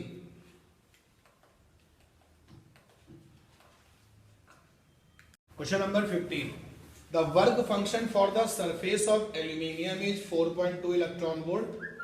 What will be the wavelength of the incident light for which the stopping potential will be 0? यार अगर स्टॉपिंग पोटेंशियल 0 करना है तो जो हम डालेंगे रेडिएशन वो कौन सा होगा? थ्रेशोल्ड वाला। थ्रेशोल्ड के केस में काइनेटिक होता ही नहीं है, काइनेटिक नहीं होता तो स्टॉपिंग पोटेंशियल भी क्या हो जाएगा? 0। और आप चाहो तो लिख भी सकते हो 15 नंबर में। आप ऐसे भी जा सकते हो कि भैया h nu is equal to 5 plus eV naught. और स्टॉपिंग पोटेंशियल क्या है, 0। तो लीजिए भैया h nu is equal to क्या हो जाएगा, 5। यानी जो आपके फोटोन की एनर्जी है वो वर्क फंक्शन के क्या होगी, इक्वल, और वर्क फंक्शन के रिलेटिव जो वेवलेंथ होगी वो क्या होगी, थ्रेशोल्ड। इस क्वेश्चन में आपको वर्क फंक्शन दिया है तो वेवलेंथ पूछा गया है, आप इसको ऐसे ब्रेक कर दो, SC by lambda is equal to 5, तो lambda is equal to SC upon 5, ठीक है ना। अब देखिए एससी की वैल्यू क्या ले रहे हैं, 12400, तो 5 किसमें, इलेक्ट्रॉन वोल्ट में। अरे भाई आप ऐसे लिखते हो ना कि एनर्जी ई बराबर लिखते हो एससी बाई लैम्डा, फिर आप लिखते हो 12400, और लैम्डा किसमें, एंगस्ट्रॉम में, और ये किसमें होता है, इलेक्ट्रॉन वोल्ट में। तो यहां से लैम्डा इन एंगस्ट्रॉम बराबर क्या हो जाएगा, 12400, एनर्जी किसमें, इलेक्ट्रॉन वोल्ट में, और क्वेश्चन में 5 किसमें दिया गया, इलेक्ट्रॉन वोल्ट में। कितना दिया गया, 4.2। तो यहां से लैम्डा किसमें आएगा, एंगस्ट्रॉम में। देखिए कितना आता है, लैम्डा इज इक्वल टू 12400 और नीचे 4210 ऊपर। चलिए सॉल्व करिए इसको, कितना आ रहा है, 3 जा 4 जा 4 2 जा 8 4 4 जा 16, 3 2 जा 6 3 4 जा 12, 2 पॉइंट समथिंग आ रहा है, यानी अप्रोक्सीमेटली 3000 के आसपास आ रहा है, बोलो। और अप्रोक्सीमेटली 3000 के आसपास कौन सा ऑप्शन है, डी है। 124 डिवाइडेड बाई है 42, ये आ रहा है 2.952, 2.952, ये आ रहा है 2.592, और साथ में ये 1000 और है, 2592 एंगस्ट्रॉम, ये आया, ठीक है। अच्छा अगर हम यहाँ पर 12375 लिख के देखें तो क्या होता है, चलो देखते हैं भाई। 12400 ना लेते, 12375 लेते, तो 12375 जिसमें डिवाइड करना है किससे, 4.2 से, तो ये आ रहा है 2946, 2946, यानी डी ऑप्शन आ रहा है। तो अगर ये 12400 लेके चलें, एक सेकेंड मैं जरा इसको प्रॉपरली लिख लूं पहले। जो लोग ऐसे गए होंगे HC/5, जिन्होंने SC को लिखा होगा 12375 और 5 को लिया है 4.2 इलेक्ट्रॉन वोल्ट, उनका जो लैम्डा एंगस्ट्रॉम में निकला है 2946 निकला है, 2946 एंगस्ट्रॉम निकला है। जिन्होंने 12400 ले लिया जरा उनके लिए देख लें, 12400 जिन्होंने ले लिया है और डिवाइडेड बाई 4.2, उनका जो लैम्डा निकला है वो 2952 निकला है, 2952। तो ओवरऑल ऑप्शन कौन सा है, दोनों ही केस में डी है, ठीक है, डी ऑप्शन है, कोई कंट्रोवर्सी तो नहीं है, ऑप्शन नंबर है इसका डी, दोनों ही केसेस में जा रहा है ऑप्शन डी, ठीक है। लेकिन ये थोड़ा कैलकुलेशन वाइज आसान हो गया है उसके कंपेयर में। चलिए नेक्स्ट जरा देखिए क्वेश्चन नंबर 16। क्वेश्चन नंबर 16 जिन्होंने फर्स्ट ऑप्शन पे टिक लगा दिया है उन्होंने फिर गलती करी है। अगर आपको ये क्वेश्चन आ रहा है, आता था, तो या तो आप सेकंड पे टिक लगाते हैं या फर्स्ट पे टिक लगाते हैं। फर्स्ट पे टिक लगा रहे हैं यानी कहीं ना कहीं कुछ गड़बड़ कर रहे हैं। पढ़िए देखिए क्या है।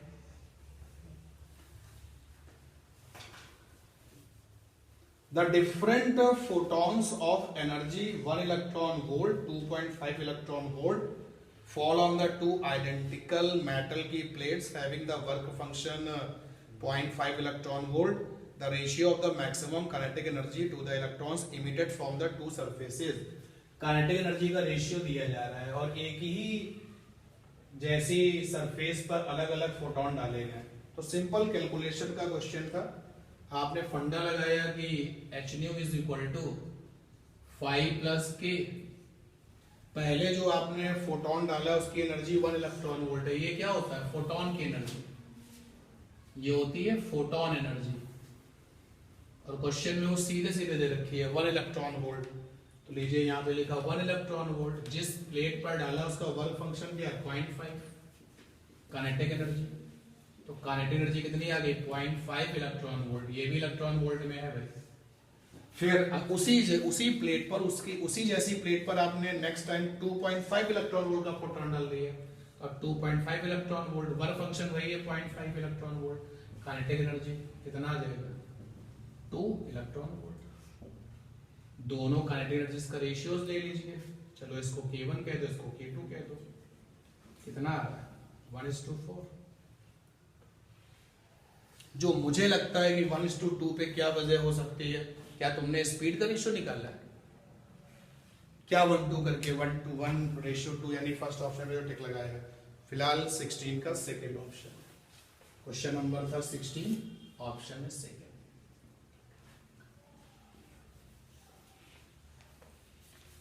17 में कुछ लोगों ने जबरदस्त तरीके से गलती करी है और फर्स्ट ऑप्शन पे टिक लगाया है। स्टॉपिंग पोटेंशियल इलेक्ट्रॉन वोल्ट में कब से होने लगा भाई?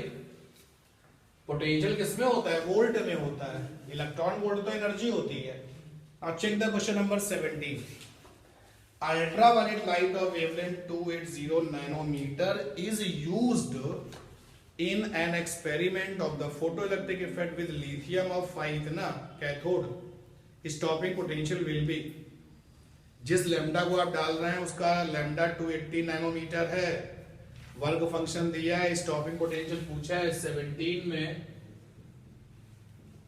डायरेक्टली फार्मूला यूज किया, SC by lambda is equal to 5 plus EV not. Question में ये वाला पार्ट 12400, लैम्डा आपने लिया है नैनोमीटर में, 0 बढ़ा दो तो क्या बन जाता है? एंगस्ट्रॉम। नैनोमीटर दिया है 280 नैनोमीटर, इसमें एक 0 बढ़ा दो तो बन गया एंगस्ट्रॉम, क्योंकि यहां मुझे एंगस्ट्रॉम वाला लैम्डा चाहिए होता है। और वर्क फंक्शन है 2.5 प्लस का EV नॉट। जब आप सॉल्व करेंगे ये भी इलेक्ट्रॉन वोल्ट आ जाएगा। सॉल्व करके जब निकालेंगे 0000 कट जाएंगे। ये देखिए 28 और 124 कितना आएगा देखो।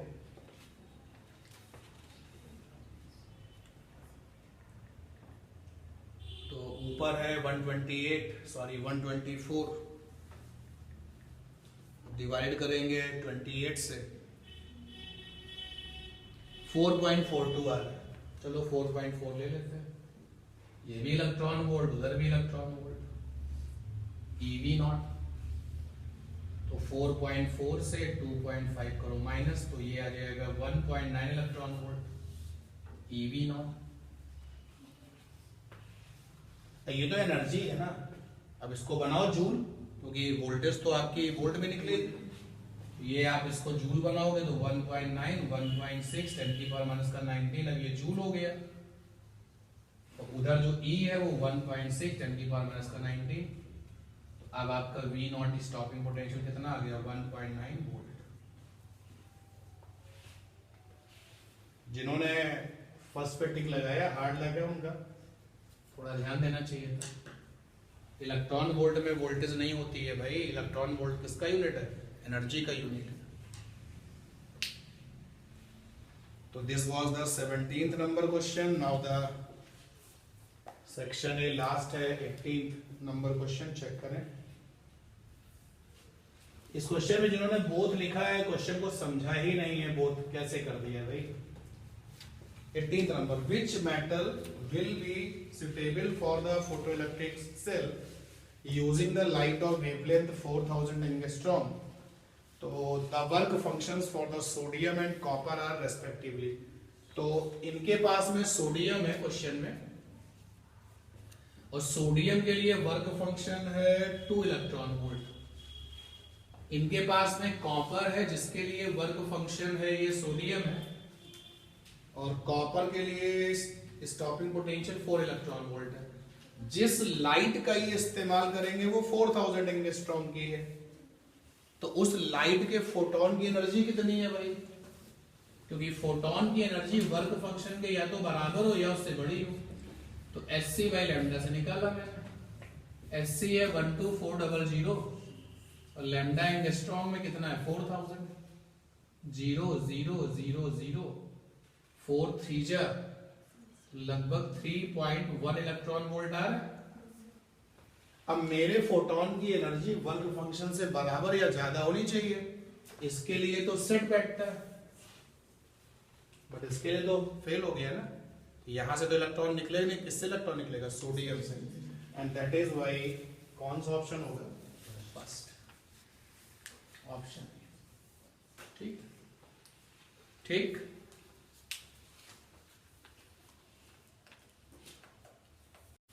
सेक्शन बी में आप अपने क्वेश्चंस बताएं, वही डिस्कस किए जाए। तो सेक्शन बी में एक तो 24 आ गया है, 22 आ गया, और बताइए भाई सेक्शन बी क्वेश्चन चेक कर लीजिए, बताइए कौन सा डिस्कस करना है। 21 21 हो गया, और बताइए 23 का 23 का फर्स्ट वाला। ज्यादा कुछ करना नहीं, बस यही कहना पड़ेगा चेक द नोट्स चलो, लेकिन फिर भी हिंट दे देता हूं। और बताइए सेक्शन बी चेक करिए कौन कौन से क्वेश्चन हम डिस्कस कर रहे हैं। 20 क्वेश्चन नंबर 20, और बताइए। चलिए क्वेश्चन नंबर सबसे पहले डिस्कस करते हैं 20। देखिए क्वेश्चन नंबर 20 देख लीजिए भाई। Calculate the orbital period of the electron in the first excited state of the hydrogen atom। तो फर्स्ट एक्साइटेड स्टेट का मतलब क्या हो गया, n बराबर 2। उसमें चक्कर लगाने वाले इलेक्ट्रॉन का ऑर्बिटल पीरियड कैपिटल T निकालना है। तो फर्स्ट एक्साइटेड स्टेट का मतलब हो गया n बराबर 2, और वहां पर जो इलेक्ट्रॉन चक्कर लगा रहा है मुझे उसका कैपिटल T निकालना है। तो कैपिटल T बराबर क्या होगा 2 पाई r अपॉन v। अरे ये मान लो n बराबर 2 का ऑर्बिट ये है n बराबर 2 का ऑर्बिट, इसकी रेडियस ये है r, चक्कर लगाने वाले इलेक्ट्रॉन की स्पीड v है। तो बताओ एक चक्कर में कितना चलेगा, 2 पाई r चलेगा, v फॉर स्पीड। अब t इज इक्वल टू 2 पाई। अब v की वैल्यू क्या होती है, तो v की वैल्यू होती है c बाई 137 और z बाई n, और r की वैल्यू क्या होती है 0.53 n स्क्वायर बाई z। ये एंगस्ट्रॉम है भाई, ऊपर वैल्यू जो है इसमें एंगस्ट्रॉम में है, इस बात का भी ध्यान रखना है। चाहो तो आप अलग अलग निकाल करके फिर रखो, चलो देखते हैं हम अलग से सॉल्व करते हैं। r की वैल्यू है 0.53 n स्क्वायर बाई z। क्या क्वेश्चन में हाइड्रोजन एटम है, वो नहीं होता तो भी हम मान लेते जब नहीं दिया जाता है। तो z बराबर 1 हो गया और n बराबर 2 हो गया। तो भाई 0.53 n की जगह पे 2 हो गया, z की जगह पे 1 हो गया, ये आंसर एंगस्ट्रॉम में आता है। तो 0.53 इंटू में 4 4 3 जा 12, 4 5 जा 20, 21.2 नहीं 2.12, और ये एंगस्ट्रॉम है। चलो लिखो पहले आप 2.12 10 की पावर -10 मीटर। तो रेडियस मैंने निकाल दी है, रख दिया यहाँ। ये ज्यादा बेटर रहा कि पहले निकाल लो फिर यहाँ पुट अप कर दो। 2.12 10 की पावर -10। अच्छा स्पीड जो होती है फार्मूला आपको बताया है, v इज इक्वल टू कितना होता है c by 137 z by n। Question में आपका जो z है वो 1 है और n यहाँ 2 है, तो ये आ गया 3 10 टू द पावर 8, और ये 137 और इनटू में 2, तो ये 1.5 10 टू द पावर 8 और अपॉन में 137। सॉल्व कर ले इसको, ठीक है। क्या करें, कम से कम इसमें से हम 3 पावर निकाल के इसको दे दें, अगर ये 150 हो जाएगा। अगर 3 पावर निकाल के दें ये 150 हो जाएगा। नीचे क्या है 137, और 3 पावर निकल जाएगी तो क्या बचेगा 5। 150 अपॉन 137 1 पॉइंट समथिंग आएगा।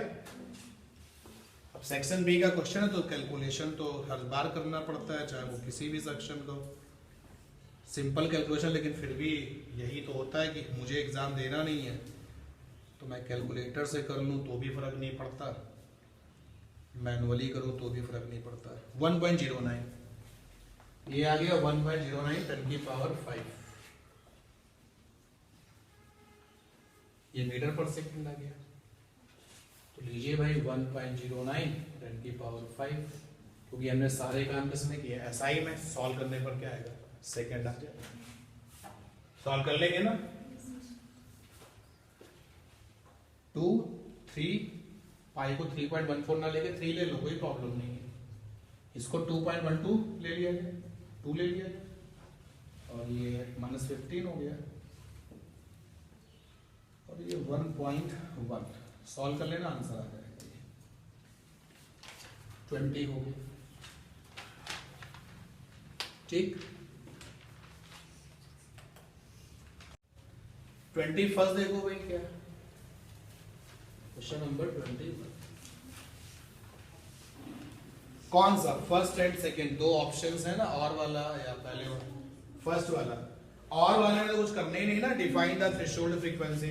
You all can see the question first, पहले क्वेश्चन देख लो आप, तो खुद ही मुझे पता चल जाएगा कॉमन सेंस लगाने के बाद भी कि 21 में जो चॉइस के साथ है वो तो नहीं पूछ रहा होगा। तो क्वेश्चन है 21, find out the wavelength of the electron orbiting in the ground state of the hydrogen atom. Hydrogen atom की ग्राउंड स्टेट में जो इलेक्ट्रॉन चक्कर लगा रहा है, मुझे उसकी वेवलेंथ चाहिए, यहां इलेक्ट्रॉन की चाहिए, इलेक्ट्रॉन मतलब मास है, तो ये डी ब्रॉगली हो गया, डी ब्रॉगली हो गया। तो इलेक्ट्रॉन जो चक्कर लगा रहा है पहले उसकी काइनेटिक एनर्जी निकाल दो, तो V is equal to C by 137 Z by M। C माने 3 10 टू द पावर 8, नीचे 137, और N आपका 1 हो गया, Z आपका 1 हो गया, क्योंकि क्वेश्चन में क्या हाइड्रोजन एटम है, हाँ है, नहीं होता तो ले लेते, और ग्राउंड स्टेट है तो Z N बराबर क्या हो जाएगा 1। ये आपका देखो V आ गया। चलो इसको अभी ऐसे रखते हैं, इसी फॉर्म में रखते हैं, C बाई 137, क्योंकि Z भी 1 है N भी 1 है, तो काइनेटिक एनर्जी कितनी हो जाएगी, हाफ mv²। मैंने तो C बाई 137 की वैल्यू भी आपको याद करवाई है, अगर याद रहती है तो सो गुड। C बाई 137 की वैल्यू कितनी आती है, कितनी आती है?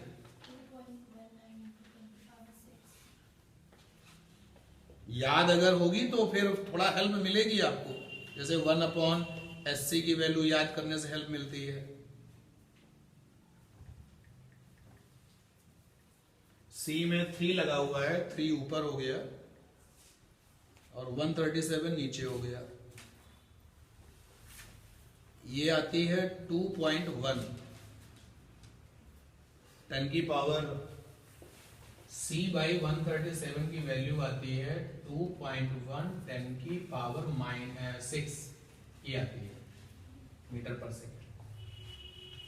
C 3 10 की पावर 8 है और 137 से डिवाइड करोगे तो ये आती है 2.18। हाँ, ये अब अगर आप नोट्स भी लेके बैठे तो आप देख सकते हैं, सब लिखा हुआ है वहां पर।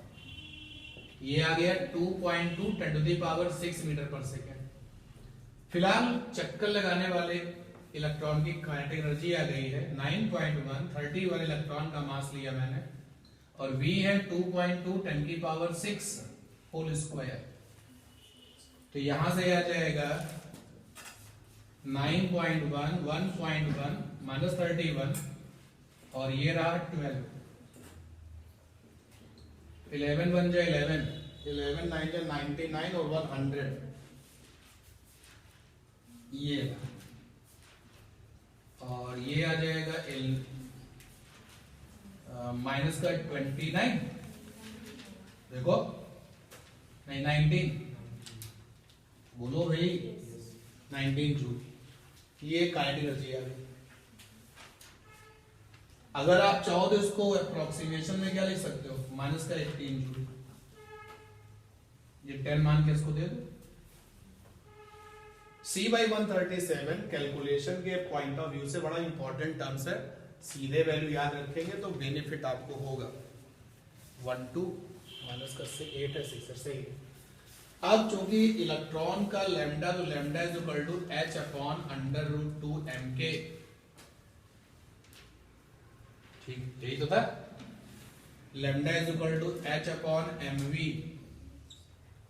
तो अगर तुमने k निकाला है तो ये लगाओ, नहीं तो आप यहीं से निकाल सकते थे v निकालने के बाद, चाहे जैसे निकाल दो। h 6.6 माइनस का 34, इलेक्ट्रॉन का मास क्या है 9.1 माइनस 31, और v कितना निकला था इसका 2.2 10⁶, और एनर्जी करंट निकाल दो तो भी आ जाएगा। कर लेंगे ना, सॉल्व करेंगे, लैम्डा आंसर मीटर में आएगा। क्लियर है 21st? क्योंकि इलेक्ट्रॉन फोटोन थोड़ी ना, फोटोन को छोड़ करके अगर हम किसी और मास के बारे में वेवलेंथ निकालते हैं तो वो डी ब्रॉगली, वो matter wave. Check the 22nd। अच्छा 22nd हमसे पूछा जाएगा, calculate the shortest wavelength of a partition series, which part of electromagnetic spectrum does it belong. ये तो तुम्हारी नोट्स में होगा ना, चेक द नोट्स। किसने पूछा ये? मैं जानना चाहता हूं भाई, इसका मतलब उसके नोट्स पूरे नहीं है। किसने पूछा है? नोट्स कंप्लीट है, चेक करिएगा। 22 के बाद है आपका 23। 23 you all can see that 23 choice वाला तो नहीं पूछ रहे होगे क्योंकि लाइमन सीरीज आप तो जानते ही हो। आप 23 आपको नोट देखने चाहिए, लेकिन इंटरेस्टिंग बात ये है कि सेक्शन बी में this one is for the 2 marks. कहां से स्टार्ट करें? एक तरीका है कि पूरा रेडियस का फार्मूला निकाल, रेडियस कैसे निकलता था। हम यहां से ऐसे भी तो लिख सकते हैं कि वी नो दैट, ये 2 मार्क्स मिल रहे हैं ना मुझे केवल। We know that radius is equal to क्या 0.53 n स्क्वायर बाई जेड। जानते हैं? जहां पर 0.53 का मतलब बता दो, 0.53 किस कांस्टेंट की जगह पे था? e स्क्वायर अपॉन, इसका मीनिंग आप बता दो। 0.53 एक कांस्टेंट था जिसकी वैल्यू तुमने लिखी थी है, उसका मीनिंग बता दो। जेड बता दो क्या है, एन बता दो, और उसके बाद थोड़ा सा कुछ और एक्सप्लेन करो, एडिशनल कुछ बता दो। आर प्रोपोर्शनल क्या दिख रहा है, एन स्क्वायर। हो गया। और ये फार्मूला अगर तुमने प्रूफ कर दिया तो तुमने काम थोड़ा ज्यादा किया। ये फार्मूला कैसे प्रूफ होता था? फार्मूला पूरा प्रूफ करके अगर दिखा दिया तो भी वही है कि एन प्रोपोर्शनल, आर प्रोपोर्शनल क्या हो जाएगा, एन स्क्वायर। दोनों इस तरीके से ही है, कोई प्रॉब्लम नहीं है, आपको खुद ही एडजस्ट करना है। अरे फार्मूला प्रूव करने के लिए तो नोट देखना पड़ेगा ना, इसी फार्मूले को प्रूव कर डालो वहां पर, और जैसे प्रूव हो जाएगा, प्रूव करने के बाद आप बताओगे आर प्रोपोर्शनल क्या, एन स्क्वायर। हो गया प्रूफ, ठीक है। 24 देखो भाई, न्यूमेरिकल पार्ट था 24। थ्रेशोल्ड फ्रीक्वेंसी न्यू नॉट है, और when the frequency of incident radiation is 2 nu naught, तो maximum velocity of a photoelectron 3 × 10⁶ है। If the frequency of incident radiation is increased to 10 nu naught, तो maximum velocity of the photoelectrons। तो 24 में frequency और speed की बात हो रही है, 12 mv²। Threshold frequency new not है, तो ऐसा करते हैं कि 5 को भी थ्रेशोल्ड में लिख दिया जाए फ्रीक्वेंसी के टर्म्स में। पहला केस नंबर 1, जो इंसिडेंट फ्रीक्वेंसी है वो ये रही, इंसिडेंट वाली फ्रीक्वेंसी, क्वेश्चन में वो 2 न्यू नॉट है। उस समय इलेक्ट्रॉन की जो वेलोसिटी है वो दे रखी है, कितनी दे रखी है, 3 × 10⁶ मीटर पर सेकेंड। सॉल्व कर लेंगे तो आ जाएगा h nu nought is equal to half m 3 10 की पावर 6 का स्क्वायर। ये इक्वेशन फर्स्ट आ गया।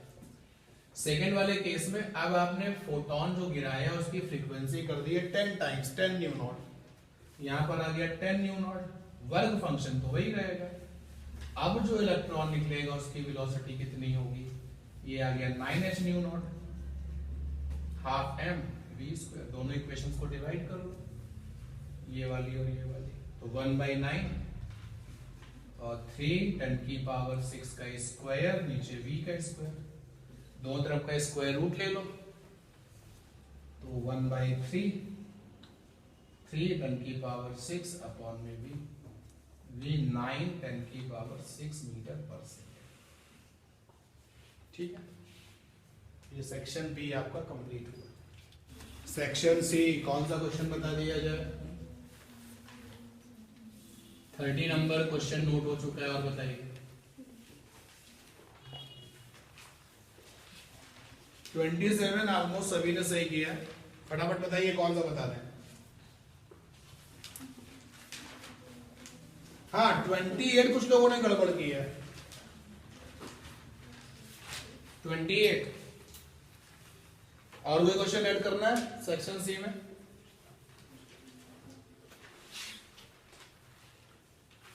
Right the 3 different forms of a photo electric effect. Equations की बात कर रहा है, तो 3 डिफरेंट फॉर्म आपको फोटो इलेक्ट्रिक के लिख देने, कुछ भी इतने सारे हैं भाई। एक लिखा आपने h nu is equal to, question number 28 देखिए पहले, और इसका क्या मतलब है? Right the 3 different form of a photo electric effect. Equations के फॉर्म में तो लिख पाओगे, और क्या लिख सकते हो? कुछ नहीं लिख सकते हो। तो पहला आपने लिखा h nu is equal to work function plus का काइनेटिक एनर्जी, दूसरा लिखा h c by lambda is equal to h c by lambda nought plus का काइनेटिक एनर्जी। हो गया। देखिए अब देखो अगली बार में h c by lambda 5 plus eV nought, कितने अभी बहुत सारे बन सकते हैं, कोई भी 3 अलग लेते हैं, कोई भी ऊपर के 2 जो है मैच ना करें, 3 डिफरेंट फॉर्म आपको लिख लेते हैं। And the 30th number question, Planck constant की डायमेंशन निकालो। E बराबर एच न्यू, H बराबर E अपॉन न्यू। E माने एनर्जी, याद है डायमेंशन क्या होती है, ml square t minus 2। New माने फ्रीक्वेंसी, डायमेंशन क्या होती है t माइनस 1। तो ये आ जाएगा ml स्क्वायर t माइनस 2, और ये ऊपर जाएगा तो प्लस 1, यानी ml square t minus 1।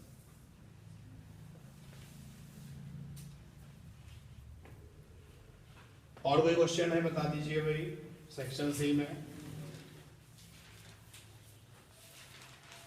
Question number 29,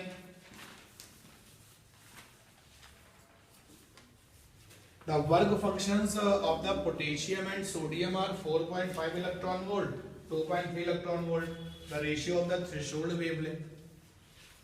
यार आपको जो है वर्क फंक्शन और थ्रेशोल्ड वेवलेंथ की बात करनी है, तो कुछ लोग जो है इसमें चले गए फोटो इलेक्ट्रिक इक्वेशंस में चले गए, होती नहीं थी थ्रेशोल्ड, फ्रीक्वेंसी और वर्क फंक्शन में कनेक्शन ये होता है भैया, सीधे सीधे यूनिवर्सिटी में पूछ लो। आप वर्क फंक्शन को 5 से लिखो, कोई प्रॉब्लम नहीं। तो यहां से बन जाएगा φ1 अपॉन φ2 और lambda naught 1 upon lambda naught 2, नहीं 2/1 हो जाएगा, इनवर्स प्रोपोर्शन है ना। तो φ1 में क्या आ गया, पोटेशियम, तो पोटेशियम का कितना है 4.5 इलेक्ट्रॉन वोल्ट, तो 1 का मतलब पोटेशियम हो गया, और φ2 क्या हो गया आपका सोडियम 2.3। तो लैम्डा 0 सोडियम के लिए और 1 का मतलब पोटेशियम है, निकल आया इलेक्ट्रॉन वोल्ट कट गया, तो थ्रेशोल्ड वेवलेंथ सोडियम के लिए और अपॉन में थ्रेशोल्ड वेवलेंथ पोटेशियम के लिए, तो 45/23 आ गया। हो गया, ठीक है। और कोई क्वेश्चन ऐड करना सेक्शन सी में? Now check the section D. चलिए सेक्शन डी में क्वेश्चन नंबर 31 देखिएगा। क्वेश्चन देखने से पता चलता है कि जो ये वाला क्वेश्चन है इसमें using the Bohr's postulate derive the expressions for the total energy of the electron in the stationary state of the hydrogen atom. Note से काम चलेगा आपका। और में जो दिया गया है जरा देखें 31 का और वाला, light of intensity I and the frequency nu incident on the photosensitive surface and causes photoelectric emissions. What will be the effect on the anode current? Anode current मतलब photoelectric current। अगर इंटेंसिटी ऑफ लाइट को gradually increase किया जाए और second part है anode potential को increase किया जाए। तो अब इसका जब आंसर देंगे तो पहले तो आप डायग्राम बना लेंगे ऐसे।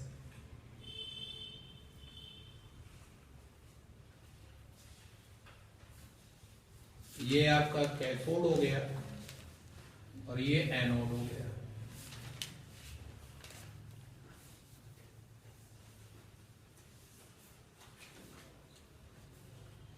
ये बैटरी हो। पहले तो आप इसका, चूंकि सेक्शन डी का क्वेश्चन है, थोड़ा सा उसकी वैल्यू उसी तरीके की रखेंगे। अब यहां से आपने रेडिएशन डाल दी। पहले पार्ट में कह रहा है कि अगर हम इंटेंसिटी को बढ़ाएं तो करंट पर क्या फर्क पड़ेगा, और दूसरे वाले में कह रहा है कि अगर हम एनोड पोटेंशियल को बढ़ाएं तो क्या फर्क पड़ेगा। यहां पर देखने वाली बात है कि इंटेंसिटी के पीछे पड़ा और किसके पीछे पड़ा, एनोड पोटेंशियल के पीछे। तो पहला वाला केस लेते हैं, इंटेंसिटी बढ़ाएंगे। तो देखो n/t इज इक्वल टू है I into a into lambda upon SC। तो when I for intensity, exam में थोड़ा लिखना अच्छे से, when I increases then number of photons यानी कि n/t increases. So जितने फोटोन बढ़ेंगे उतने ही क्या होंगे, इलेक्ट्रॉन्स भी बढ़ेंगे। जरूरी नहीं कि उतने ही बढ़े, लेकिन जनरली ऐसा होगा कि बढ़ेंगे। देखो ऐसा है ना, अगर आपने 40 फोटोन डाले तो क्या 40 इलेक्ट्रॉन निकलेंगे? अगर सभी लोगों को सक्सेस मिली है तो हाँ 40 में 40 मिलेंगे। ये आइडियल केस हो गया। इसको बोलते हैं क्वांटम एफिशिएंसी। क्या हो गई, 1। जितने फोटोन डाले उतने ही इलेक्ट्रॉन मिल जाए, ये होता है सबसे बेस्ट वन। ये सबसे अच्छा केस है, कोई भी वेस्ट नहीं हुआ। लेकिन एक्चुअली जो क्वांटम एफिशिएंसी होती है ना, वो 1 होती नहीं है। यहीं पर एक टर्म आपको और बता रहा हूं मैं, यहां पर क्वांटम एफिशिएंसी यहां पे सेट करता हूं। ये क्वेश्चन आपने पूछा है तो यहां बता देता हूं। Quantum efficiency is equal to होता है, ईटा से लिखते हो आप, तो यहां ऊपर लिखते हैं number of emitted electrons, number of emitted electrons, और नीचे हम खर्चा लिखते हैं जो हमने खर्च किया है, तो number of photons, number of photons. अगर हम लोग इलेक्ट्रॉनों के नंबर को Ne से लिख दें, फोटोनों के नंबर को Np से लिख दें, तो ये है quantum efficiency.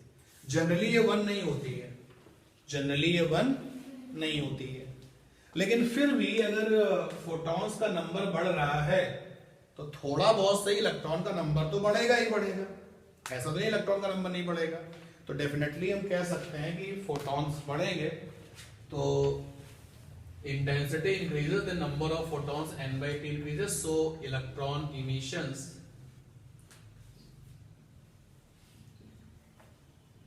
also increase, therefore current increases।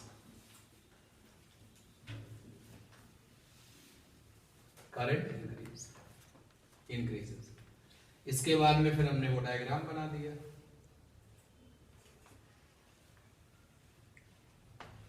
ये वाला याद आया? एक डायग्राम डाल दिया बीच में लॉज ऑफ फोटोइलेक्ट्रिक में, ये I इंटेंसिटी है, ये 2I इंटेंसिटी और ये 3I इंटेंसिटी। ये तो पहला पार्ट हो गया। अब सेकंड वाले पे चलते हैं जिसमें कह रहा है कि एनोड पोटेंशियल बढ़ा रहा है, एनोड पोटेंशियल आप बढ़ा रहे हैं, यानी यहां पर पोटेंशियल बढ़ा रहे हैं। अब व्हाट अबाउट द इंटेंसिटी, तो फिर इंटेंसिटी नहीं बढ़ा रहे हैं। तो क्या होगा कि अगर आप एनोड पोटेंशियल बढ़ाएंगे, पहले इतनी बात क्लियर हो गई, डायग्राम बनाएंगे, ये सारी बातें लिखेंगे, तो इसमें आपके 2.5 कवर हो गए, ये भी ग्राफ भी तो जाएगा, ठीक है। चलते हैं नेक्स्ट पे, सेकेंड पार्ट पर चलते हैं। यहां पर अब एनोड पोटेंशियल और इलेक्ट्रिक करंट की बात करते हैं। ग्राफ का ना ले पंगा, क्योंकि हायर लेवल पे जब हम लोग बात करते हैं तो ये एक्सपोनेंशियल कर्व्स आते हैं, ई की पावर्स में रहते हैं, तो लिखने पे ज्यादा फोकस करें। आपने अगर यहाँ पर पोटेंशियल बढ़ाया तो अट्रैक्शन जो है वो बढ़ जाएगा, तो अट्रैक्शन जल्दी जल्दी पहुंचेंगे, इलेक्ट्रॉन जल्दी जल्दी पहुंचेंगे, तो फिर करंट जो है वो क्या हो जाएगी, करंट क्या हो जाएगी। अरे मान लेते हैं कि अभी 10 सेकेंड में हमारे पास में ऑन एवरेज 50 इलेक्ट्रॉन पहुंच रहे थे, अब 10 सेकेंड में हमको जो है 100 मिलने लगे, तो करंट क्या हो जाएगी, बढ़ जाएगी। लेकिन ऐसा सोचना कि लगातार हम एनोड पोटेंशियल बढ़ाएंगे करंट बढ़ जाएगी, तो ऐसा तो कुछ है नहीं। जितने यहाँ पे इलेक्ट्रॉन है उतने ही तो पहुंचेंगे। पहले थोड़ा सा टाइम देके पहुंच रहे थे, सपोज कर लो कि पहले 10 मिनट में जो है टोटल 100 इलेक्ट्रॉन जा रहे थे, अब एनोड पोटेंशियल बढ़ा दिया तो वो जो 100 इलेक्ट्रॉन है वो जल्दी पहुंच जाएंगे, तो कंपैरेटिवली टाइम कम हो जाएगा और करंट क्या हो जाएगी, बढ़ जाएगी। तो यहाँ पर लिख देंगे ना कि as the anode potential increases the number of electrons from cathode to anode will increase, and so that is why relatively या with respect to time current will increase। लेकिन ये सोच लेना कि एनोड पोटेंशियल बढ़ाने से करंट बहुत ज्यादा बढ़ती चली जाएगी, ऐसा नहीं, केवल टाइम का इफेक्ट आएगा। पहले आप ये कहोगे कि सर पहले हमको 10 सेकेंड में कितने एम्पीयर की करंट मिल रही है, अब आप बोलोगे कि अब मुझे ये जो करंट है वो 2 सेकेंड में ही इतनी मिल गई, तो टाइम कम हो जाएगा और करंट क्या हो जाएगी, बढ़ जाएगी। केवल टाइम की बचत हो जाएगी और कुछ नहीं, ठीक है। थोड़ा सा एक्सप्लेन कर दो, डायग्राम तो बना ही हुआ प्रॉपर, ठीक। 31 हो गया, 30 सेकेंड पे चले। 30 सेकेंड में और के बाद वाला या उसके पहले वाला, और के बाद वाला most important and famous problem है ये, और जब भी डाउट डिस्कशन हुआ है और ये क्वेश्चन जब जब सामने आया है तो फ्रॉम द अनसॉल्व्ड पेपर ही सामने आया है। ये जो और के बाद साथ वाला क्वेश्चन है बहुत इंपॉर्टेंट है भाई। चलो पहले हम 32 में और के पहले वाला कर देते हैं। फर्स्ट वाला, रदरफोर्ड के अल्फा स्कैटरिंग एक्सपेरिमेंट में 60 डिग्री और 120 डिग्री पर स्कैटर्ड होने वाले पार्टिकल्स का नंबर रेशियो बताना है। In Rutherford alpha scattering experiment find the ratio of number of alpha particles scattered through 60 degree and 120 degree. तो कैपिटल N क्या है, number of scattered alpha particles, और थीटा क्या है, एंगल ऑफ डिफ्लेक्शन कह सकते हो, स्कैटर्ड एंगल भी कह सकते हो।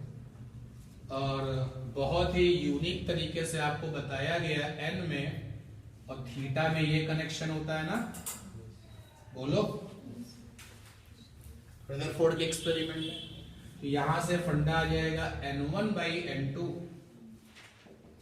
तो साइन थीटा बाई 2 होल 4 साथ में 2 और साइन थीटा बाई 2 होल 4 साथ में 1। इनवर्स का प्रोपोर्शन है ना।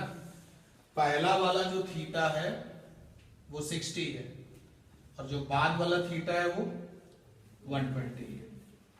तो पहला वाला थीटा जो है वो 60 रख दीजिए, पहला वाला थीटा ये है, देखो यहाँ 1 लगा है।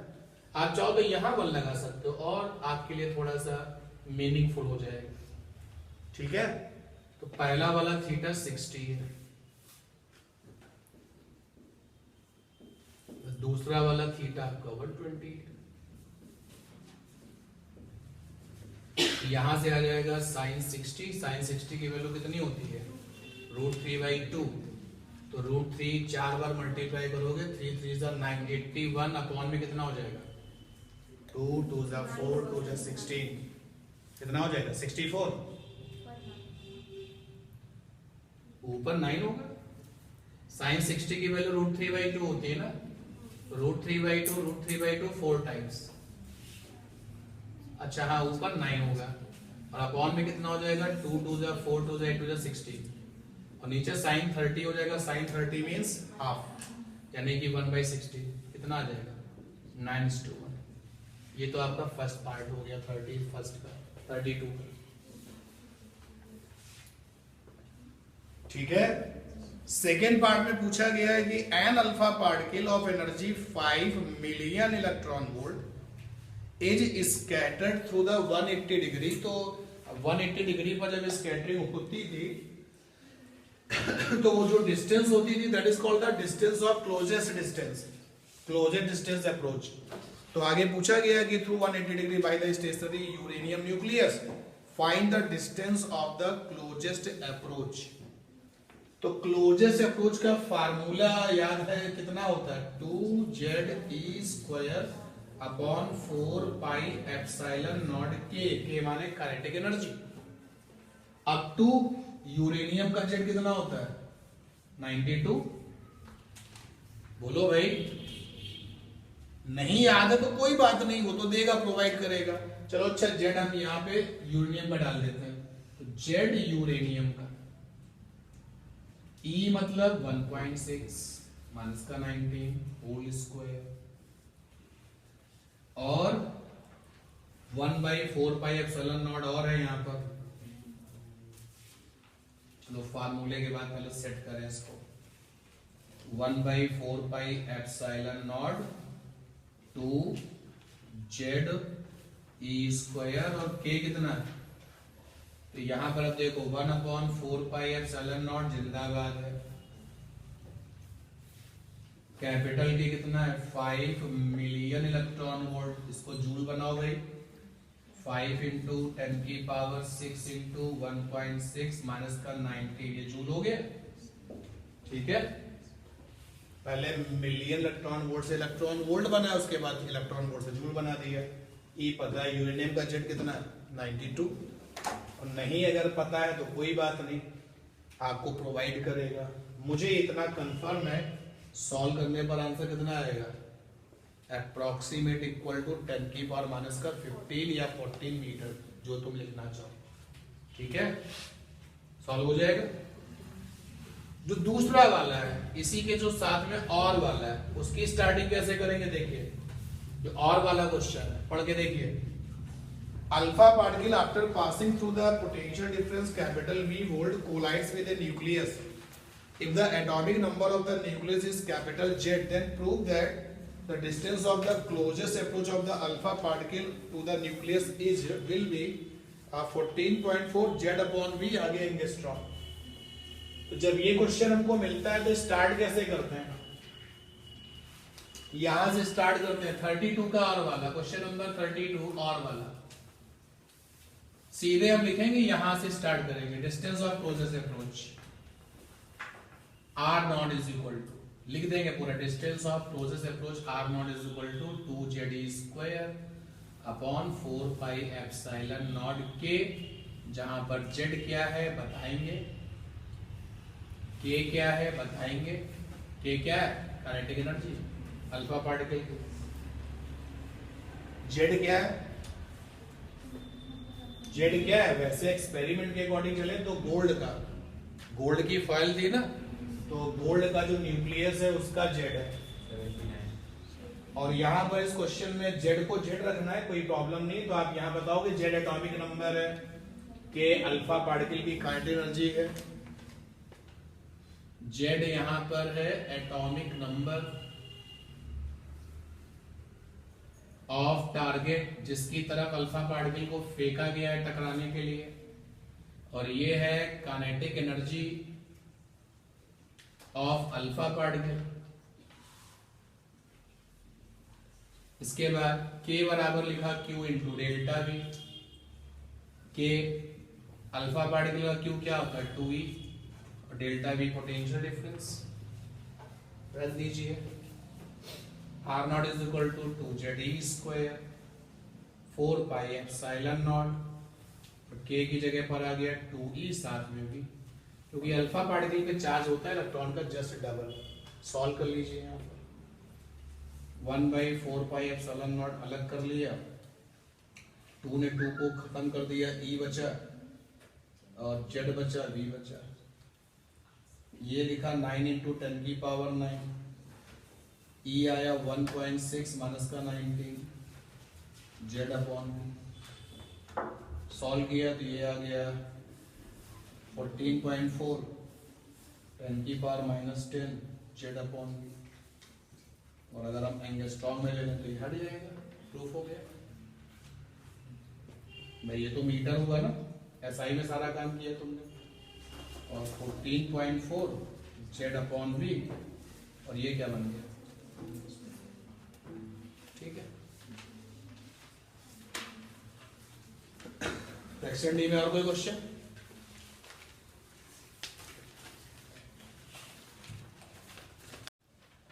क्वेश्चन नंबर 33, ग्राफ्स की बात हो रही है।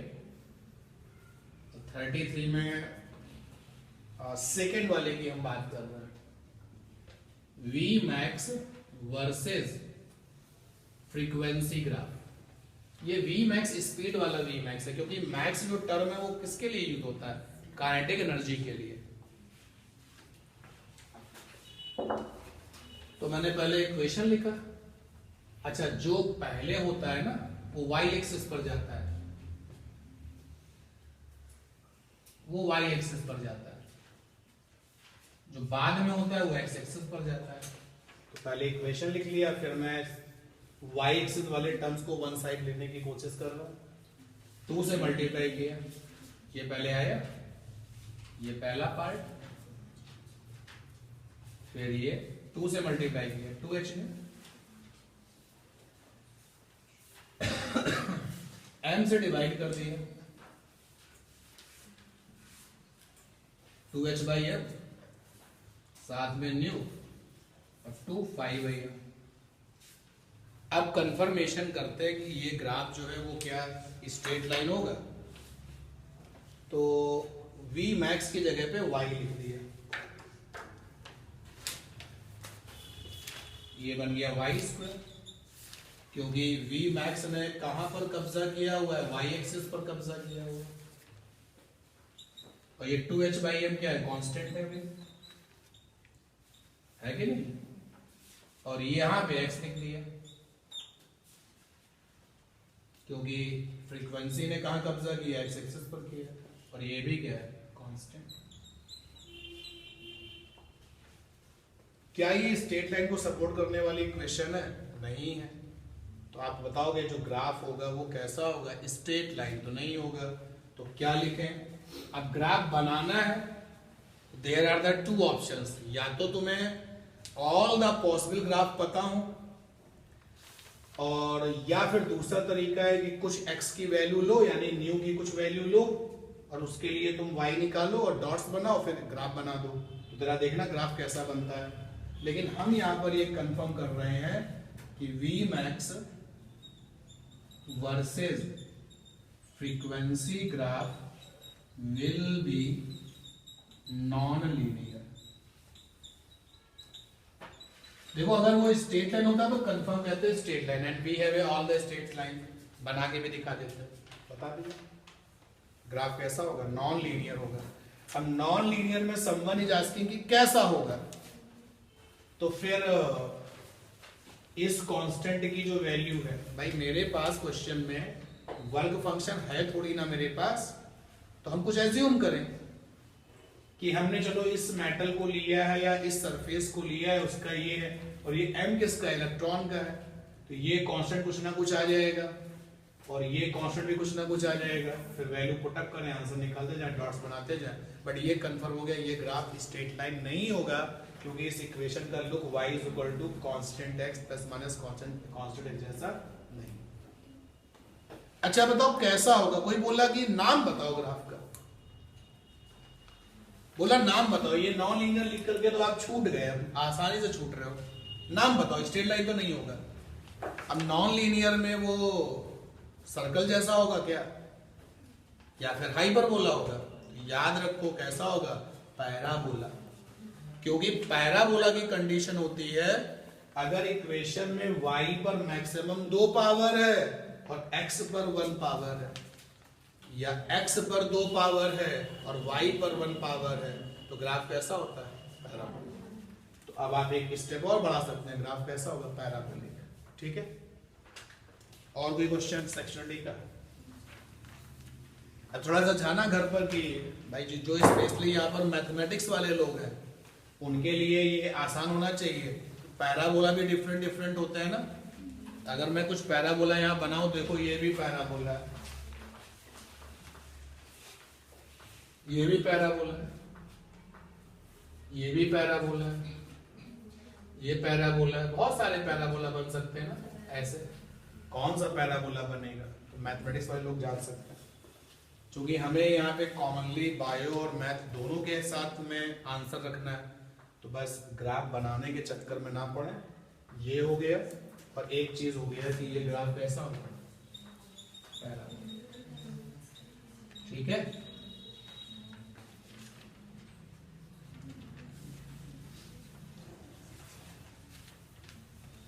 सेक्शन ई में कोई क्वेश्चन ऐसा हो जो तुम्हें परेशान कर रहा है तो बता दीजिए भाई। Section E case study based question.